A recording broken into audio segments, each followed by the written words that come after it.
ഇപ്പോഴുള്ള അമേരിക്കൻ കൊടുങ്കാറ്റിൽ ഹൂതികൾ വെന്തു വെണ്ണീറായത് B-2 ബോംബറുകൾ മൂലമാണോ എന്നുള്ള ചോദ്യമാണ് ഉയരുന്നത്. ഇറാനും അവരുടെ പ്രതിനിധികൾക്കുമെതിരെ കൂടുതൽ നടപടി സ്വീകരിക്കുന്നുവെന്ന് അമേരിക്കൻ പ്രസിഡന്റ് ഡൊണാൾഡ് ട്രംപും അമേരിക്കൻ പ്രതിരോധ മേധാവി പീറ്റ് ഹെഗ്സത്തും നേരത്തെ മുന്നറിയിപ്പ് നൽകിയിരുന്നു. അതിന് പിറകെ തന്നെയാണ് ടെഹ്റാന്റെ പിന്തുണയുള്ള ഹൂതിയുമെതിരെ ചുട്ടെരിച്ചിരിക്കുന്നത്. അത് തുറന്നുകൊണ്ടേയിരിക്കുന്നു. അതിൻ്റെ ഭയപ്പെടുത്തുന്ന ഒരു ദൃശ്യം ഇറാനായി പങ്കുവയ്ക്കുന്നു. സൈനിക നടപടിയുടെ വീഡിയോ ദൃശ്യങ്ങൾ കഴിഞ്ഞ ദിവസമാണ് ട്രംപ് ട്രൂത്ത് സോഷ്യൽ എന്ന് പറയുന്ന പ്ലാറ്റ്ഫോമിലൂടെ പുറത്തുവിട്ടത്. ഒട്ടനവധി ആളുകൾ അതിൽ കൊല്ലപ്പെട്ടു. സാധാരണ സിവിലിയൻസിനും ആക്രമണത്തിൽ പരിക്ക് സംഭവിച്ചു, മരണം വരിക്കേണ്ടി വന്നു എന്നുള്ള സൂചനകൾ കിട്ടുന്നുണ്ട്. എന്നാൽ ഇതിൻ്റെയൊക്കെ തന്നെ പ്ലാൻ ആൻഡ് ഓപ്പറേഷൻ നടത്തുന്ന ഇന്ത്യൻ മഹാസമുദ്രത്തിലെ തന്നെ വിദൂര ദ്വീപായ ഡീഗോ ഗാർഷയിലേക്ക് അമേരിക്ക B-2 സ്റ്റെൽത്ത് ബോംബറുകൾ അയച്ച് ഏതാനും ദിവസങ്ങൾക്ക് പിന്നാലെയാണ് ഈ ആക്രമണത്തെക്കുറിച്ചുള്ള വിവരം പുറത്തു വരുന്നത്. ഒരുപക്ഷെ ഈ ആക്രമണത്തിൽ ഈ B-2 വിമാനങ്ങളും പങ്കെടുത്തു എന്നുള്ള സ്ഥിരീകരിക്കാത്ത റിപ്പോർട്ടുകൾ പുറത്തു വരുന്നുണ്ട്.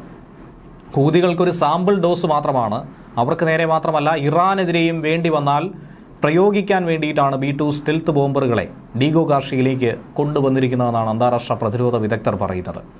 ഇന്ത്യൻ മഹാസമുദ്രത്തിൽ നിന്നും ഇന്ത്യയുടെ തെക്കൻ തീരത്ത് ഏകദേശം 1600 കിലോമീറ്റർ ദൂരത്താണ് ഈ ദ്വീപ് സ്ഥിതി ചെയ്യുന്നത്. അതുകൊണ്ട് തന്നെയാണ് ഇന്ത്യയ്ക്കും വലിയ തോതിൽ ശങ്കിടിപ്പുണ്ടാകാൻ സാധ്യതയുള്ള പല വസ്തുതകളും ഉയരുന്നത്.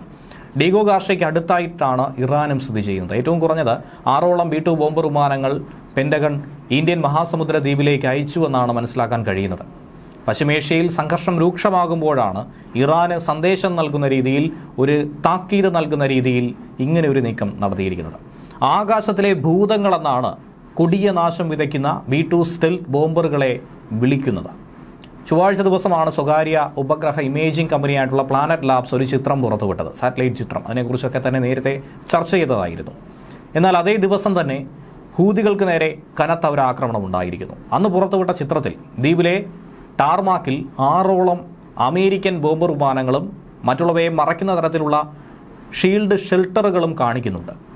ഇറാന്റെ തെക്കൻ തീരത്ത് നിന്നും 3900 കിലോമീറ്റർ അകലെയുള്ള ഈ ദ്വീപ് വ്യോമത്താവളത്തിൽ ടാങ്കറുകളും കാർഗോ വിമാനങ്ങളും അടക്കം ഉൾപ്പെടുത്തിയിട്ടുണ്ടെന്നാണ് മനസ്സിലാക്കാൻ കഴിയുന്നത്.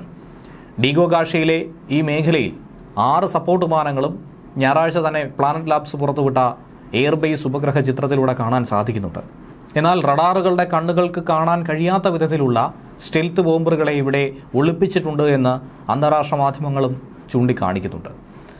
ഏറ്റവും അധികം അമേരിക്കയുടെ തന്നെ പേരുകേട്ട യുദ്ധക്കപ്പലുകളായിട്ടുള്ള കാൾ വിൽസണും ഹാരിയസ് ട്രൂമാനുമൊക്കെ ഈ മേഖലയിലേക്ക് അയച്ചതിന് പിറകെയാണ് വിമാനങ്ങളുടെ ചിത്രമടക്കം പുറത്തു വന്നത്. യുദ്ധവിമാനങ്ങളെ വിന്യസിച്ചതായും പടക്കപ്പലുകൾ അയച്ചതായും ഒക്കെ അമേരിക്ക സ്ഥിരീകരിക്കുന്നത് ഇറാൻ അതിശക്തമായൊരു സന്ദേശം നൽകാൻ കൂടിയിട്ടാണ്. ഇറാൻ ഒരു കാരണവശാലും ഒരിക്കലും ആണവ പദ്ധതി തുടരരുത് എന്നുള്ള മുന്നറിയിപ്പ് ട്രംപ് നൽകിയതിന് പിന്നാലെ ഇറാനെതിരെ കടുത്ത ഭീഷണികൾ ഉയർത്തി തന്നെയാണ് മുന്നോട്ട് വന്നിരിക്കുന്നത്. ഈ സൈനിക താവളത്തിൽ $2 ബില്യൺ വിലമതിക്കുന്ന അത്യാധുനിക നൂതന സാങ്കേതിക വിദ്യകൾ ചേർത്ത് സമന്വയിപ്പിച്ചുള്ള ഈ യുദ്ധവിമാനങ്ങളുടെ സാന്നിധ്യം അറിയിച്ചത് തന്നെ അതിൽ വലിയൊരു അടി തന്നെയാണ്. നേരത്തെ ആണവ കരാറിന്റെ പേരിൽ ട്രംപും ഇറാനുമായി ഒന്ന് ഉടക്കിയ വിഷയമൊക്കെ നമുക്കറിയാവുന്നതാണ്. ഇറാൻ ഒരു കരാറിൽ ഒപ്പുവെച്ചില്ലെങ്കിൽ അതിഭീകരമായ ബോംബിംഗ് ഉണ്ടാകുമെന്ന താക്കീത് നേരത്തെ നൽകിയിരുന്നു. എങ്ങനെയെന്ന് ചോദിച്ചാൽ അവർ ഇതിനു മുൻപ് കണ്ടിട്ടില്ലാത്ത തരത്തിലുള്ള ബോംബിംഗ് ആയിരിക്കും.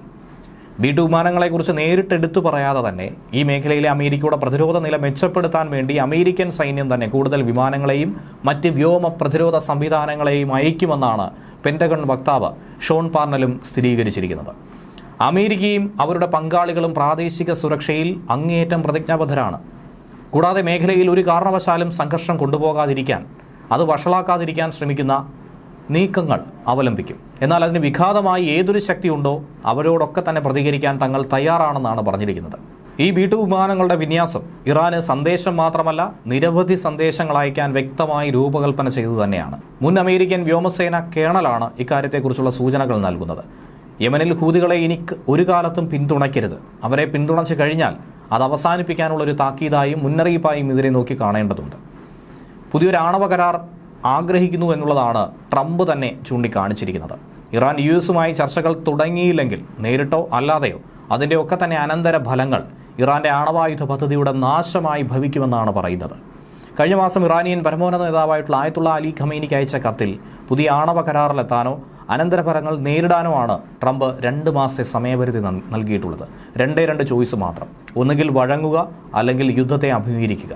തങ്ങൾ എന്തിനും മടിക്കില്ല എന്ന വ്യക്തമായൊരു സന്ദേശം അമേരിക്ക അതിലൂടെ നൽകിയിട്ടുണ്ടെന്നാണ് നയതന്ത്ര വിദഗ്ധരടക്കം വിലയിരുത്തുന്നത്.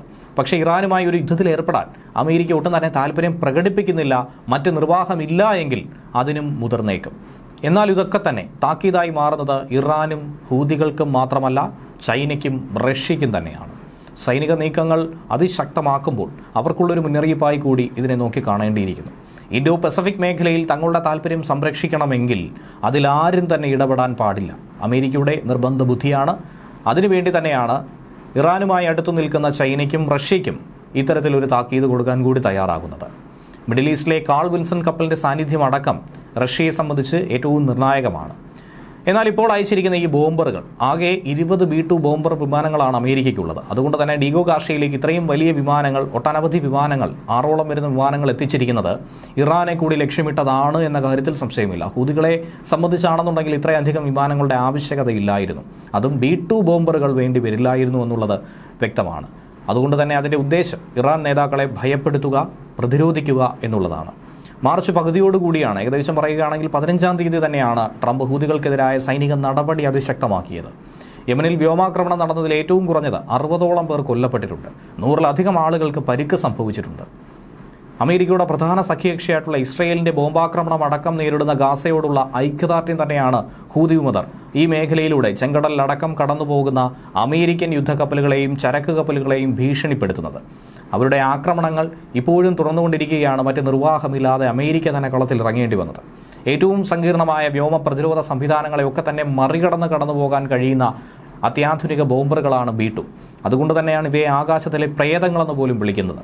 യമനിൽ ഹൂതികൾക്കുള്ള പിന്തുണ അവസാനിപ്പിക്കുക, നേരിട്ടുള്ള മുന്നറിയിപ്പോ അല്ലെങ്കിൽ പുതിയ ആണവ കരാറിനെക്കുറിച്ച് ചർച്ച ചെയ്യാനോ തയ്യാറാവുക എന്നുള്ള സമ്മർദ്ദമാണ് ടെഹ്റാനിൽ ഇപ്പോൾ ട്രംപ് ചെലുത്തുന്നത്. അതിനുള്ള പ്രധാനപ്പെട്ട ഒരു മാർഗം തന്നെയാണിത്.